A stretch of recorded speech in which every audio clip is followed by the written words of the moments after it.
buenos días. Muchísimas gracias a Mediforum por este foro tan necesario, por esa conferencia tan necesaria, más cuando hemos vivido lo que hemos vivido recientemente, así que me sumo a las condolencias ya expresadas por los anteriores ponentes. Los próximos minutos voy a intentar hablar del trasplante de órganos, del futuro del trasplante de órganos, y quiero que empiecen viendo unas cifras. Una cifra de 5.863 trasplantes de órganos que se realizaron el pasado año en España, de cerca de 172.000 que se hicieron el pasado año en todo el mundo y de 2 millones los trasplantes que la Organización Mundial de la Salud estima que serían necesarios para cubrir a nivel global las necesidades de trasplante. Quédense con estos datos para empezar, porque la escasez de órganos es el principal problema al que nos enfrentamos en nuestro ámbito. Para hablar del futuro del trasplante es muy necesario conocer nuestra realidad actual y saber de dónde venimos. El primer trasplante de órganos entre humanos que se realizó con éxito data del año 1954. Fue realizado por el grupo de Merrill y Murray en el Hospital Brigham de Boston y la peculiaridad de aquel trasplante es que se realizó entre gemelos univitelinos, de tal manera que de forma natural se resolvió el obstáculo que había impedido el éxito de intentos previos de trasplante, que era el rechazo agudo. Este fue un gran paso en el desarrollo clínico de los trasplantes, pero también refleja las grandes dificultades a las que se enfrentó este ámbito en el principio, puesto que solamente se podían beneficiar del trasplante aquellos pacientes que tenían la fortuna de tener un gemelo univitelino no afectado por la misma enfermedad. Al principio hubo que recurrir incluso al trasplante entre menores de edad, como es el caso de las gemelas Nightingale. Solo tenían 12 años, cuando a día de hoy está prohibido la donación de órganos en vida por parte de un menor de edad. Por lo tanto, los inicios fueron muy dificultosos. Ahora mismo el trasplante es una terapia absolutamente consolidada, ya hemos dicho que son 172.000 los trasplantes que se hicieron el pasado año en el mundo. Fíjense que fundamentalmente hablamos de trasplantes renales, con menos frecuencia trasplantes de hígado, trasplantes de órganos torácicos y son más raros los trasplantes de páncreas y los trasplantes de intestino, no por ellos menos necesarios. Si hemos conseguido esa consolidación del trasplante, esa normalización del trasplante, ha sido por los extraordinarios beneficios que esta terapia ofrece y que bien podemos representar a través de las más largas supervivencias que se han descrito para receptores de distintos tipos de órganos. Fíjense, más de 50 años en el caso de un trasplante renal, más de 30 años en el caso de un trasplantado cardíaco que no tiene ninguna opción terapéutica disponible. Merece especial atención, por ser el más necesario y el más numeroso, entender cuáles son los beneficios del trasplante renal. Este es un estudio que lo ilustra de una manera muy gráfica. Fíjense cómo la diálisis tiene una peor supervivencia, es la alternativa al trasplante renal en todas sus modalidades, y pueden observar cómo prácticamente también todas las modalidades de trasplante aportan una mejor calidad de vida al paciente que la terapia sustitutiva con diálisis y además a un coste mucho menor. Es decir, cualquier política que se retraduzca en una expansión del trasplante, gracias al trasplante renal, está contribuyendo a la sostenibilidad del sistema sanitario y además el trasplante renal es una terapia sustitutiva más verde que el tratamiento con diálisis, que consume enormes cantidades de energía, de agua y genera una enorme cantidad de residuos. Por lo tanto, el trasplante renal realmente tiene impacto no solamente en la salud individual, sino en la salud colectiva. Volviendo a la realidad del trasplante en el mundo, estas son las tasas de trasplante por millón de habitantes en los diferentes países del mundo y que ven enormes diferencias. Y esos países que están pintados en un color más rojo, más burdeos, son los países que tienen una mayor actividad trasplantadora. Y ven prácticamente cómo Europa y Estados Unidos básicamente concentra la mayor parte de la actividad trasplantadora que se realiza a nivel global, y es importante destacar la situación privilegiada de España. España, fíjense que realiza el 3% de los trasplantes del mundo, el 19% de los trasplantes de la Unión Europea, cuando apenas representamos el 0,6% de la población global y el 11% de la población comunitaria. Es decir, estamos en una situación de absoluto privilegio. Pero ¿qué pasa cuando nos centramos precisamente en esas zonas del mundo que tienen unos sistemas de trasplante más robustos, que son capaces de responder mejor a las necesidades de sus pacientes? Bueno, pues fíjense las listas de espera del año pasado en Europa, en Estados Unidos. Estamos hablando de 100.000 pacientes en Europa, de cerca de 130.000 pacientes en Estados Unidos. Apenas se trasplanta el 40% en el año anterior y fíjense la mortalidad que se produce cada día del año en pacientes que no consiguen el órgano que necesitan. Es decir, que incluso en las zonas del mundo que tenemos una situación más privilegiada, somos incapaces de cubrir las necesidades de nuestros pacientes. Y las cosas se están poniendo peor. Esta es la pirámide poblacional que se espera para el año 2100 en Europa, y pueden observar esa inversión de la pirámide poblacional que nos viene a decir que vamos a tener una mayor necesidad de trasplante, mayor número de receptores con pérdida de la función del órgano por los fenómenos inherentes al envejecimiento de la población, hipertensión, diabetes, hábitos de vida poco saludables, y al mismo tiempo se produce una reducción en los potenciales donantes jóvenes, porque afortunadamente las causas de mortalidad evitables, en términos generales, se van reduciendo y la mortalidad en la gente joven también se reduce. Viéndolo esto en cifras, estos son datos del Global Burden of Disease para el año 2019, donde pueden observar en azul que la mayor parte de las causas de fallecimiento en el momento actual se deben a enfermedades no transmisibles, y muchas de ellas van a ser tratables con el trasplante. Si nos fijamos, por ejemplo, en la enfermedad renal crónica, recuerden que el trasplante renal es el más necesario y el más numeroso. La enfermedad renal crónica en el año 2040 se va a convertir en la quinta causa de fallecimiento en el mundo, porque la enfermedad renal mata. Es decir, vamos a necesitar más órganos. Y como les decía, la potencialidad de donación se va modificando y va disminuyendo. Esta es la incidencia de muerte encefálica en España, y pueden observar cómo a lo largo de los años ha ido disminuyendo. La mayor parte de nuestros donantes hasta hace relativamente poco tiempo eran personas que fallecían en muerte encefálica por un daño cerebral devastador. Y esta incidencia ha ido disminuyendo, y ha ido disminuyendo porque han disminuido los eventos que causan daño cerebral catastrófico, porque ha aumentado el neurointervencionismo y porque además también se han modificado las prácticas en los cuidados al final de la vida, con una tendencia más habitual a retirar medidas de soporte cuando se alcanza una situación de futilidad terapéutica. Además, el potencial donante en España va envejeciendo. Fíjense cómo a principios de siglo los potenciales donantes en muerte encefálica tenían una media de 50 años y ahora ya nos aproximamos a los 60 años. Por lo tanto, las cosas se nos van poniendo complicadas. Así que si soñamos en un futuro, seguro que a todos se les viene a la cabeza que lo que tenemos que hacer y lo que esperamos que ocurra es que aparezcan alternativas al trasplante entre humanos, porque las cosas se nos están poniendo complicadas. Más necesidad, menos potenciales donantes, órganos muy complicados. ¿Hacia dónde podemos ir y qué esperamos que nos traiga la ciencia? Y seguro que a todos se les ocurre el xenotrasplante, el trasplante interespecies. Llevamos 3 décadas, más de 3 décadas investigando en xenotrasplante, pero es cierto que en los últimos años se han producido unos cambios cualitativos muy importantes gracias a las técnicas de modificación genética.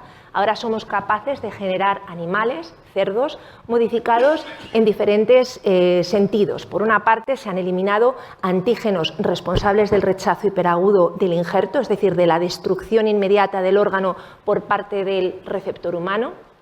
Se ha modificado genéticamente ese órgano para hacerlo más humano, más invisible al sistema inmunológico y reducir el riesgo de rechazo agudo.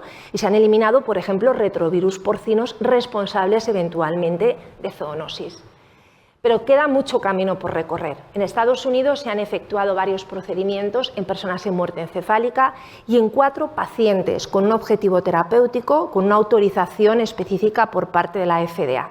Se han realizado 2 trasplantes cardíacos. Este es David Bennett, el primer receptor de un corazón, de un hígado, de un corazón porcino modificado genéticamente. Ha habido otro receptor cardíaco y 2 receptores renales, pero desgraciadamente los 4 pacientes han fallecido aproximadamente a los 2 meses de la intervención por diferentes motivos. Insisto, queda mucho camino por recorrer y ahora un gran interrogante es cuál es el paciente idóneo para incluir en estudios que evalúen la eficacia y la seguridad de este importante avance biotecnológico.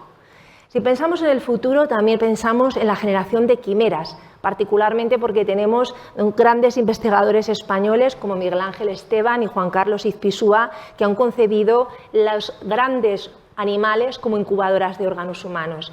Generación de animales, knockout para la generación de un determinado órgano que se genera a su vez a través o a partir de células pluripotenciales humanas.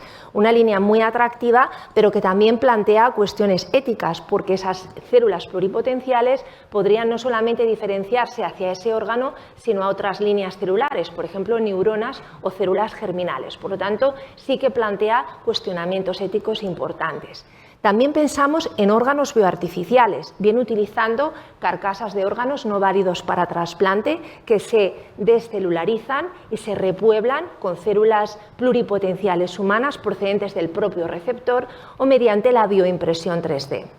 Esta es una opción muy atractiva, no solamente porque, como en las dos situaciones anteriores, dispondríamos de órganos cuando un paciente los necesitara, sino porque al generar estos órganos a partir de células del propio paciente, hacemos a ese órgano perfectamente aceptable por parte del organismo y, por lo tanto, eliminaríamos la necesidad de inmunosupresión. Por lo tanto, es una opción muy atractiva, pero es cierto que técnicamente todavía muy compleja por las numerosas células que se encuentran en estos órganos, por su arquitectura compleja y por la necesidad de vascularización. Y en el futuro también pensamos, por ejemplo, en lo idóneo, que sería evitar el trasplante, por ejemplo, modificando el órgano enfermo dentro del propio paciente o fuera del propio paciente, mediante organoides, mediante técnicas capaces de revertir el efecto del envejecimiento, la senescencia celular. Sería la opción ideal porque evitaríamos por completo la opción del trasplante. Bueno, en el futuro es posible que veamos estos avances biotecnológicos, pero es cierto que van a traer muchos retos. Van a plantear retos éticos, que ya hemos mencionado, van a plantear retos relacionados con su elevadísimo coste, que van a poner en jaque a los sistemas sanitarios. Van a plantear también algunos retos desde el punto de vista regulatorio, similares a los que se han planteado, por ejemplo, con las células CAR-T. Porque una sustancia de origen humano, algo donado, como puede ser un órgano por parte de la comunidad, puede considerarse finalmente desde un punto de vista regulatorio un medicamento y, por lo tanto, sujeto a la comercialización y a las normas de la industria. Y esto plantea algunos dilemas éticos también en la comunidad. Si algo donado por la ciudadanía se transforma en algo que se puede comprar y se puede vender. Bueno, es una cuestión que se nos puede plantear en el futuro. Pero lo cierto es que si estos avances vienen o no vienen, en cualquier caso, en el próximo futuro, en las próximas décadas, vamos a depender del trasplante tal y como lo conocemos a día de hoy. Y esto no lo digo yo, lo dice la Asamblea Mundial de la Salud en una resolución que adopta en mayo de 2024, hace apenas unos meses, y donde les dice a los países: tenéis que cubrir las necesidades de trasplante de vuestros pacientes, porque los pacientes se mueren. Y porque además se generan situaciones como el tráfico de órganos o el turismo de trasplante por la desesperación de los pacientes y la vulnerabilidad socioeconómica de ciertos segmentos de nuestra población. Y tenéis que hacer algo. ¿Y cómo lo tenéis que hacer? Desarrollando la donación de personas fallecidas hasta su máximo potencial terapéutico y protegiendo a los donantes vivos. Y, en definitiva, lo que dice la Asamblea Mundial de la Salud a los países es que hagan lo que hemos hecho en España. Esta es la evolución de la donación de personas fallecidas en nuestro país, con un crecimiento que probablemente vuelva a reiterarse este año 2024 y que nos ha permitido responder muy bien a las necesidades de nuestros pacientes. Estamos en una situación de absoluto privilegio en comparación con cualquier país de nuestro entorno en tasas de donación de personas fallecidas.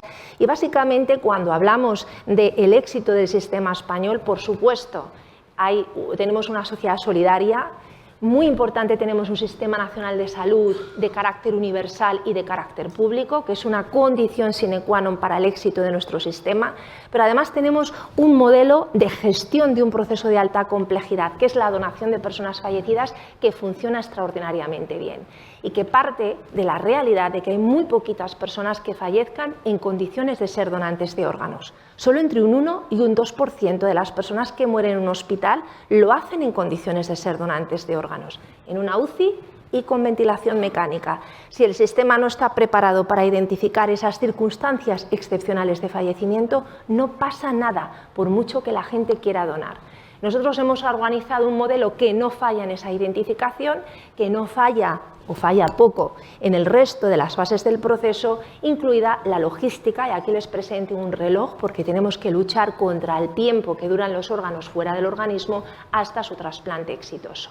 Estas son las bases del modelo español, están ampliamente descritas en la literatura, pero básicamente pivotan en unidades de coordinación de trasplante dentro de los hospitales, lideradas por intensivistas, es decir, profesionales que desarrollan su actividad allí donde surgen las oportunidades de donación y con el soporte que proporcionan las propias comunidades autónomas y la ONT. Muy brevemente, esas son las bases de nuestro modelo, a lo que en los últimos años se han sumado iniciativas para innovar y para seguir creciendo. Por ejemplo, se han cuestionado los límites de seguridad en la utilización de órganos para trasplante. En la infección por el virus de la hepatitis C, durante muchos años, fue una contraindicación para el trasplante de órganos. Posteriormente, estos órganos se utilizaban en receptores que también estaban infectados por el virus de la hepatitis C, pero surgen los antivirales de acción directa que han cambiado radicalmente la historia natural de esta infección y ahora utilizamos estos órganos incluso en receptores no infectados y, por lo tanto, damos utilización a unos órganos que de otra manera perderíamos y que son extraordinariamente necesarios. Hemos aprendido también a utilizar órganos de edad avanzada o muy avanzada. Esta es la tasa de donantes de más de 60 años por millón de habitantes en España frente al resto del mundo. Nosotros tenemos potenciales donantes mayores, luego tenemos que aprender a utilizar órganos de personas de edad avanzada o muy avanzada. El 5% de nuestros donantes son octogenarios y se trasplantan con éxito hígados y riñones procedentes de estos donantes de edad avanzada o muy avanzada. Y esto no lo hacen muchos países y es una forma necesaria para el crecimiento. Y finalmente aquí tenemos la donación en asistolia. Veían antes que la donación en la muerte encefálica iba disminuyendo, pero la mayor parte de las personas no fallece en muerte encefálica, fallece tras una parada cardiorrespiratoria. ¿Qué pasa cuando se produce una parada cardiorrespiratoria? Que los órganos quedan sin flujo sanguíneo, oxigenado, y pierden rápidamente su viabilidad. Hablamos de un proceso muchísimo más complejo por el sufrimiento que se genera a los órganos. Solo 26 países en el mundo han sido capaces de desarrollar un programa de esta naturaleza y el más robusto es el que hemos desarrollado en España, con varios tipos de donación en asistolia, la que llamamos tipo 2, de personas que sufren una parada cardiorrespiratoria súbita en la calle, que se trata de reanimar sin éxito, un proceso muy complicado.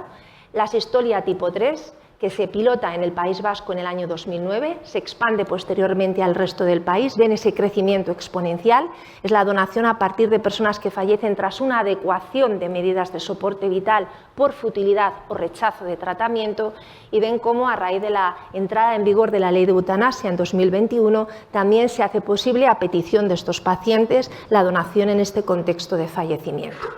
El año pasado el 45% de los donantes en España fueron donantes en asistolia y este año probablemente más de la mitad de nuestros donantes van a fallecer en estas circunstancias. Por lo tanto, este es el futuro que tenemos por delante.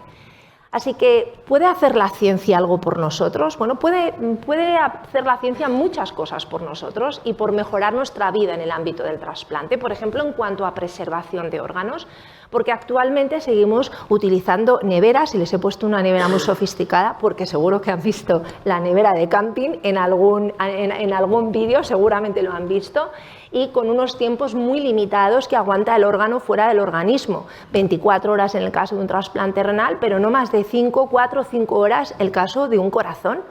Por lo tanto, estamos hablando de un proceso que es urgente, en el que tenemos que correr. No lo podemos hacer de forma programada. Esto es un lío importante en el que nos metemos cada vez que se activa un proceso de donación. Bueno, pues tengo que hablar en primer lugar de una técnica de preservación que se genera en España, la perfusión regional normotérmica, que se basa en la perfusión de los órganos susceptibles de ser trasplantados con sangre oxigenada utilizando dispositivos ECMO después del fallecimiento del donante y antes de la obtención de los órganos. Es una técnica que se inventa en España. Si se hubiera inventado en otro sitio ya habría tenido el correspondiente investigador el premio Nobel, ya les digo, como se inventó aquí en España, pues no nos hemos llevado el premio Nobel. Pero la verdad es que es una técnica extraordinaria porque nos permite perfundir varios órganos de manera simultánea, validarlos y convertir un proceso de extracción urgente en un proceso de extracción muy similar al de la donación en muerte encefálica. Se idea en España en la década de los 90 para esa sistolia de parada cardiorrespiratoria súbita a la que antes hacía referencia. Y ahora, pues básicamente lo aplicamos a todos los tipos de donación en asistolia. El 90% de los procedimientos en España los hacemos con dispositivo ECMO y nos lo van copiando todos los países. El año pasado prácticamente la mitad de los donantes en asistolia en Europa se hicieron con esta técnica y también nos ha copiado Estados Unidos, que ahora dice que se lo han inventado ellos, pero no, nos lo hemos inventado aquí en España. Fíjense el impacto en número de trasplantes de asistolia y de todo tipo de órganos.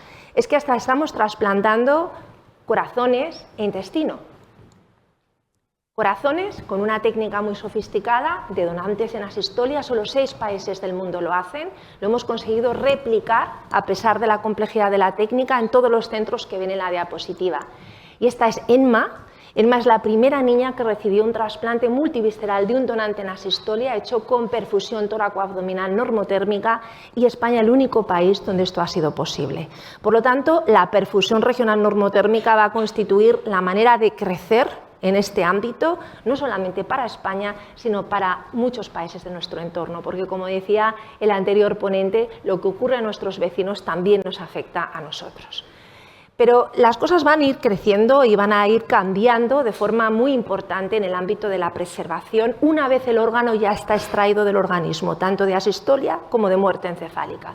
Y actualmente estamos en este punto, con numerosos dispositivos que van surgiendo, que nos permiten preservar el órgano en condiciones fisiológicas o cercanas a las fisiológicas durante cierto tiempo, pero eso sí, no más de 24 horas, nos permiten validar el órgano, incluso nos permiten recuperar órganos que a priori no eran válidos para trasplante. Si en el futuro fuéramos capaces de preservar esos órganos algo de tiempo más de 24 horas, podríamos incluso tratar esos órganos con agentes farmacológicos, con terapia celular, con técnicas de edición genética, es decir, podríamos reparar órganos y tratar órganos de una manera mucho más potente de lo que podemos hacer con los dispositivos actuales. Pero por darles una idea de lo que se puede hacer con los dispositivos que ahora tenemos en el mercado, fíjense, podemos hacer trasplantes a larga distancia. Este es un artículo que se publica en The Lancet hace poco tiempo, en el que un corazón que se había obtenido en las Antillas francesas se trasplantó en París, desplazado en un vuelo comercial a través del Atlántico con un tiempo de isquemia de más de 7 horas. Esto es un hito porque nos permite que órganos que se obtienen muy lejos de un centro trasplantador y que de otra manera se perderían, pueden ser utilizados para trasplante. Me quiero referir a esta iniciativa que se ha puesto aquí en Madrid, en el Gregorio Marañón, con una técnica de preservación de hígados dudosos o no válidos para trasplante, que no solamente se pueden validar, sino que incluso se pueden recuperar cuando inicialmente se consideraban no aptos para trasplante.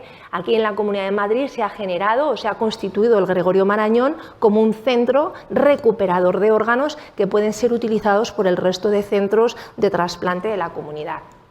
O, por ejemplo, en varios de nuestros centros de trasplante pulmonar, ya los pulmones se pueden incluir en este tipo de dispositivo que permite observarlos, tratar los órganos, recuperarlos. Por ejemplo, los pulmones muy edematosos, con una gran cantidad de agua, se pueden de alguna forma secar y recuperan su funcionalidad y se puede validar su oxigenación. Y aquí les presento un caso de los que ha conseguido preservar un órgano que finalmente se ha trasplantado nada más y nada menos que durante 3 días. Este es el primer caso del mundo y abre la puerta a todos esos avances que antes comentaba. Era un hígado de una mujer joven que tenía una sepsis por un microorganismo multiresistente, que además tenía una lesión hepática que necesitaba un análisis histológico en profundidad. Se mantuvo 3 días en un sistema de preservación muy sofisticado que permitió la administración de antibioterapia, el análisis histológico de esa lesión que resultó ser benigna y finalmente se pudo trasplantar este órgano con éxito. Por lo tanto, las técnicas de preservación nos ofrecen realmente un futuro muy prometedor. Respecto a la inteligencia artificial, no soy ninguna experta, pero estamos convencidos de que nos va a ayudar a optimizar muchas fases del proceso y les voy a poner 2 ejemplos que están liderados además por equipos españoles. Este por el Hospital Vall d'Hebron de Barcelona. Cuando se lleva a cabo la extracción de un hígado para trasplante, ustedes saben que tenemos la gran epidemia del hígado graso. La grasa es un gran problema a la hora de validar un hígado para trasplante y dependemos del ojo del cirujano y del gold estándar, que es la biopsia, una biopsia intraoperatoria que hay que hacer de manera urgente y que por lo tanto requiere también una movilización de recursos. Bueno, pues LiverColor va a permitir, a través de un dispositivo móvil, con una imagen de ese hígado, de una manera rápida, objetiva y mucho más certera, evaluar el grado de esteatosis hepática y, por lo tanto, ayudar al cirujano en su proceso de toma de decisiones de si un hígado es apto o no es apto para trasplante. En este caso, liderado por Reina Sofía en Córdoba, estamos realizando diferentes modelos de inteligencia artificial para predecir la supervivencia de un injerto hepático e incluso para hacer un adecuado matching donante-receptor en el proceso de asignación de órganos para trasplante. Y finalmente quiero hablar de uno de los grandes problemas que tenemos, que es el rechazo del órgano, porque a día de hoy los órganos no duran para siempre. Estos son datos del Registro Internacional de Trasplante de Órganos Torácicos y aquí les presento la imagen de supervivencia de un receptor pediátrico de corazón. Pueden observar cómo a lo largo de las eras ha ido mejorando la supervivencia, pero porque ha mejorado el post-trasplante. Posteriormente ven que estas líneas tienen la misma inclinación, significa que progresivamente el órgano va perdiendo su función porque el sistema inmune no cesa de atacar a ese órgano y por lo tanto los órganos a día de hoy tienen una supervivencia limitada. 25 años con un órgano funcionante para una persona de 70 años es la cura, pero para un niño es una tragedia porque va a necesitar un segundo o incluso un tercer trasplante y además nuestros pacientes necesitan inmunosupresión de por vida con todos los efectos adversos que ello conlleva. Más riesgo de infecciones, más riesgo de tumores y, por supuesto, riesgo cardiovascular, de diabetes, de hipertensión. Los fármacos inmunosupresores tienen numerosos efectos adversos. Por lo tanto, este es un ámbito en el que necesitamos actuación y hay muchas líneas en las que podríamos extendernos, pero nuevamente solo voy a hacer referencia a 2 lideradas por grupos españoles. Una está liderada por el grupo de Rafael Correa en la Fundación Gregorio Marañón, que básicamente consiste en utilizar células T reguladoras como controladoras del rechazo. En el momento en que se hace un trasplante cardíaco en un bebé, ustedes saben que el timo es una glándula que está muy hipertrofiada en el bebé, posteriormente va regresando, va involucionando esa glándula. Normalmente se desestima durante la cirugía cardíaca, esa glándula se desestima. Pues actualmente en este grupo lo que está haciendo es aislar células T reguladoras de ese timo y posteriormente, una vez realizado el trasplante, las infunde periódicamente para mantener una masa de células T reguladoras que controlan el rechazo agudo. Esta es Irene, una de las niñas que ha recibido este tipo de terapia, con una serie de marcadores inmunológicos que nos hacen ver que la terapia está funcionando. siendo el siguiente paso poder reducir o incluso eliminar la inmunosupresión. Y finalmente hago referencia a este otro proyecto, en este caso liderado por el Hospital La Paz, que consiste en realizar un trasplante simultáneo de progenitores hematopoyéticos y del correspondiente órgano procedente del mismo donante. Bueno, el procedimiento es complejo, pero no se lo voy a explicar. Pero fíjense en esta imagen, esta es la imagen de Yasin, un niño que era portador de un segundo trasplante multivisceral, que había perdido por rechazo, tenía una situación absolutamente desesperada y con esta estrategia, con este trasplante simultáneo, se ha conseguido que este niño reciba un tercer trasplante, esté ahora mismo con una calidad de vida extraordinaria, perfectamente recuperado y con una mínima dosis de inmunosupresión. Prácticamente no tiene inmunosupresión. Si esto sale adelante, va a transformar completamente la vida de nuestros pacientes. Por lo tanto, vamos a ser en el futuro testigos de importantes avances biotecnológicos con muchos retos, pero desde luego vamos a seguir dependiendo del trasplante de órganos tal y como lo conocemos a día de hoy. Es cierto que la ciencia puede mejorar nuestra vida, puede mejorar la vida de nuestros pacientes trasplantados, las técnicas de preservación, seguramente la inteligencia artificial y seguramente podemos realizar avances en el ámbito de la inmunosupresión y del manejo de la inmunosupresión o del manejo del rechazo que nos permitan que nuestros órganos vivan para toda la vida y que además nuestros pacientes puedan vivir sin la necesidad de inmunosupresión. Pero vamos a necesitar todavía el gesto de la donación, así que me he permitido traerles un pequeño vídeo de unos donantes muy especiales. Se llaman donantes altruistas. A mí no me gusta el término porque todas las donaciones son altruistas, las de personas fallecidas y las de personas vivas. Pero estas son personas altruistas en su máxima expresión.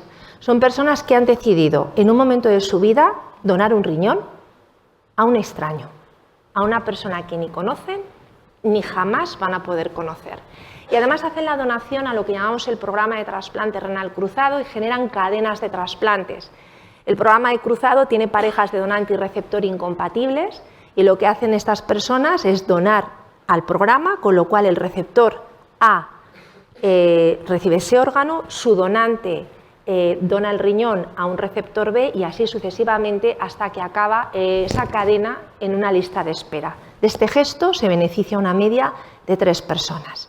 Vamos a acabar con este vídeo y lamento porque no me he pasado de tiempo. Soy donante buen samaritano de riñón. Hola, me llamo Carlos Alcántara, tengo 36 años, soy donante buen samaritano. Hola, soy María Jesús, soy donante altruista. Hace unos cuantos años tomé la decisión de donar un riñón y la verdad es que es una decisión que si no es la mejor, pues yo creo que de las mejores que he tomado o que podré tomar nunca. Entonces, ¿por qué no voy a ayudar a una familia, a una persona, a una madre, un hijo, un padre que necesita ayuda, que puede morir? Si puedes vivir con un riñón igual que 2. Es decir, voy a hacer algo que haga bien a otra persona. En mi caso también vi un programa que me hizo un poco como lanzarme a donar el riñón, de la calidad de vida que tienen los pacientes con diálisis, enfermos de riñón. Pensar que alguien que lo necesita, alguien que tiene un problema y que puede tener una salida con algo tan sencillo y que te supone tan poco realmente a nivel personal, pues yo creo que merece la pena. Jolín, vas a pasar por esta vida y qué suerte tengo de tener esta salud. De estar sano. es que tenemos una suerte, ¿verdad? Yo decía, ¿qué hago yo con esta suerte que tengo? Y poder compartirlo con alguien. Yo puedo dar un pedacito a alguien y le doy un poquito de salud. Y luego nosotros estamos fantásticamente bien, ¿verdad? Es una manera de dar gracias a lo bien que estoy y lo mal que están pasando las otras personas. Más que por qué doné, me pregunto por qué no iba a donar. Fue una manera de aportar, de pasar por la vida aportando algo. Tampoco especiales, porque somos gente muy normal, como cualquier persona. Y yo es algo que realmente, si lo pienso a día de hoy, lo volvería a hacer, no tengo ninguna duda, siempre. ¿Lo volvería a hacer? Sí, por supuesto que lo volvería a hacer. Y si la pregunta es si vale la pena, sí vale la pena. Vale la pena, lo volvería a hacer, no me arrepiento y animo a quien piense así a donar.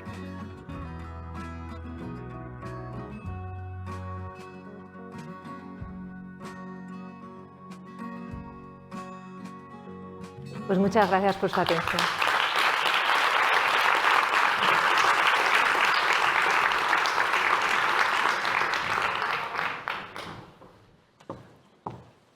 Muchísimas gracias, Beatriz, por esta fantástica conferencia que nos has dado, además tan emotiva también al final. Y nada, no sé si alguien quiere hacer alguna pregunta. ¿Sí?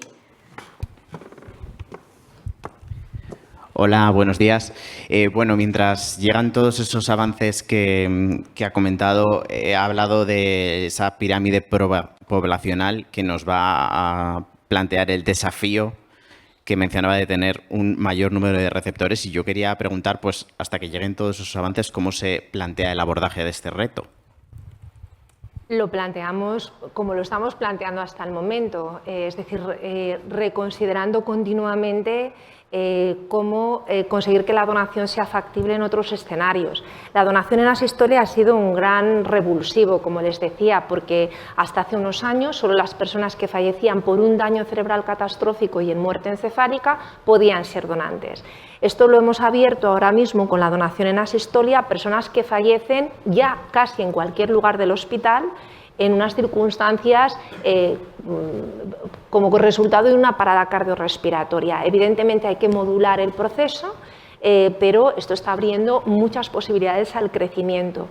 Es cierto que el crecimiento que estamos experimentando en España no está ocurriendo igual en otros países. Lo que estamos intentando también es, a través de estrategias de cooperación internacional, ayudar a países a mejorar sus sistemas, porque cuando en otros sistemas las cosas no funcionan, lo que suele ocurrir es que se empieza a producir ese flujo de pacientes de unos países a otros, y por eso es importante este concepto de la Asamblea Mundial de la Salud, que insta a todos los países a tomar medidas y a ser responsables con respecto a la cobertura de sus pacientes.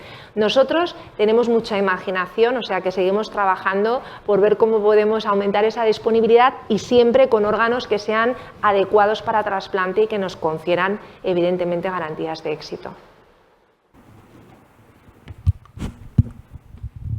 Hola, buenos días, directora. Pues yo quería preguntarle, con todos estos avances, puede que todavía muchos países que sean a lo mejor más desfavorecidos tengan más dificultades para implementarlos. Entonces, quería preguntarle cómo las nuevas tecnologías o incluso la inteligencia artificial podría hacer que estos avances fuesen más asequibles para los sistemas que son o que tienen menos recursos. Es una pregunta complicada, porque realmente para que un programa de trasplantes funcione, los países con pocos recursos suelen tener otras prioridades.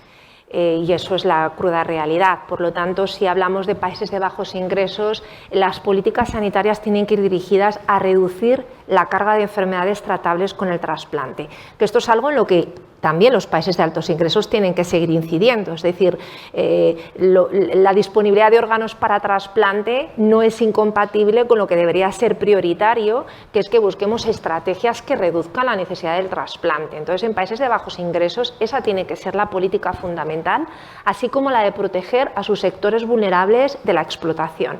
Porque ese es el problema que tenemos en nuestro ámbito, que los países de bajos ingresos están convirtiendo en nichos en los que trasplantes que se producen en condiciones absolutamente ilícitas y explotando a esos sectores tan vulnerables, pues es el problema que están enfrentando esos países de bajos ingresos. En los países con un nivel de desarrollo un poquito mayor, lo habitual es que se empiecen programas de trasplante de donante vivo, que tienen una logística mucho más sencilla que la del donante fallecido. Y el donante fallecido pues realmente necesita un mínimo nivel de desarrollo, porque estamos hablando de unidades de cuidados intensivos, disponibilidad de ventilación mecánica, procesos complejos, bien estructurados, bien coordinados. Esa es la cruda realidad, pero es cierto que todos estos avances sí que pueden ayudar de alguna manera a facilitar por lo menos la colaboración entre países. Antes les ponía el ejemplo de ese corazón que había venido de las Antillas francesas. Hay órganos que a lo mejor, o procesos que se podrían organizar en países de bajos ingresos con posibilidad de generar estrategias de colaboración que permitan a un país más preparado ayudar a estos países de bajos y medianos ingresos a progresar. Pero bueno, eso está por ver, pero es cierto que cada país, en función del nivel de desarrollo, tiene todavía mucho margen de mejora. Sí, buenos días, directora general. ¿Yo? ¿Me toca a mí o no? No. Bueno, en primer lugar, felicidades por la exposición, ha sido excelente. Yo tengo dos cuestiones. Una es, que creo que ya la has contestado, de si hay acuerdos con otros países, porque si hay un órgano, por ejemplo en España, que no hay ningún receptor compatible, pues si tiene acuerdos con otros países y con qué países más, entiendo por la proximidad, puede ser una variable. Y el otro, si sigue existiendo en algunos países del mundo el tráfico de órganos, ¿no? Y esto es, entiendo, como lo ha dicho de la OMS, que es uno de los principales problemas que podemos tener de cara también al futuro. Países pobres, países ricos. Gracias. Muchas gracias. Sí existen acuerdos con países vecinos cuando un país no tiene para un determinado órgano particular un receptor adecuado. Esto nos ocurre, por ejemplo, con los órganos pediátricos.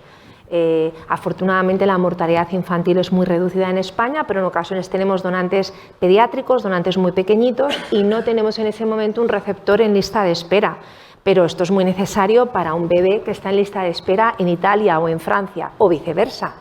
Existen acuerdos con países vecinos porque estamos limitados por la isquemia, de ahí la importancia de la preservación en el futuro, y lo que hacemos es que tenemos un sistema de colaboración para que esos órganos que llamamos surplus, no los quiero llamar sobrantes, órganos surplus, lo que hacemos es que se asignan a pacientes de otros países. O sea, sí que existen estrategias de colaboración, y ahora también estamos trabajando en el ámbito del trasplante renal cruzado con otros países, en el que los pools de donantes receptores, de parejas de donantes receptor que no encuentran una combinación en España, combinándolos con pools de otros países con una variabilidad genética importante, somos capaces de encontrar un tipo de intercambio para resolver la situación de nuestros pacientes. Es decir, la colaboración internacional en Europa en particular es muy potente.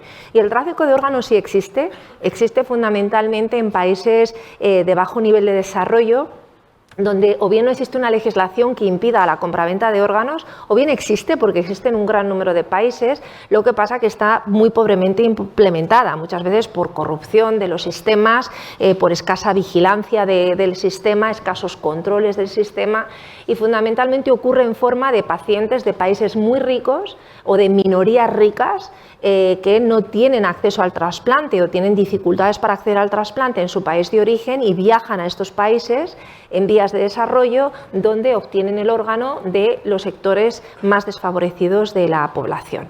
Y esto muchas veces con la complicidad de los profesionales implicados o de los hospitales implicados, porque además tienen unas ganancias económicas muy importantes. O sea, esto ocurre, esta es la realidad, pero yo siempre digo que tenemos más responsabilidad los países ricos, porque lo que tendríamos que controlar es que nuestros pacientes se vean de alguna forma en su situación de desesperación forzados a recurrir a este tipo de prácticas. Y por otra parte, los profesionales sanitarios tienen que tener una responsabilidad muy importante a la hora de detectar estos casos, prevenirlos y además ponerlos en conocimiento de los cuerpos y fuerzas de seguridad del Estado cuando los identifican.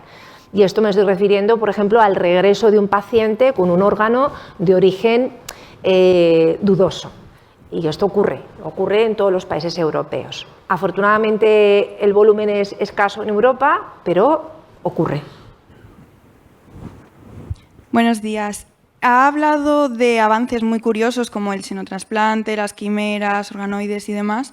Me gustaría saber un poco cuál es el papel de los datos o de la inteligencia artificial para lograr este tipo de avances. La verdad es que no creo que te sepa contestar a esta pregunta, porque la inteligencia artificial aparentemente va a venir a resolver un montón de cosas, luego veremos lo que hace o lo que no hace, pero es cierto que a la hora de generar modelos predictivos, modelos de validación, probablemente la inteligencia artificial ayude en todos estos procesos. Ahora mismo estamos hablando fundamentalmente de dificultades muy técnicas, por ejemplo, en los órganos bioartificiales, la estructuración de las células, días, la vascularización del órgano constituye el reto más importante, pero probablemente la inteligencia artificial sí que ayude en esos desarrollos futuros, seguramente sí.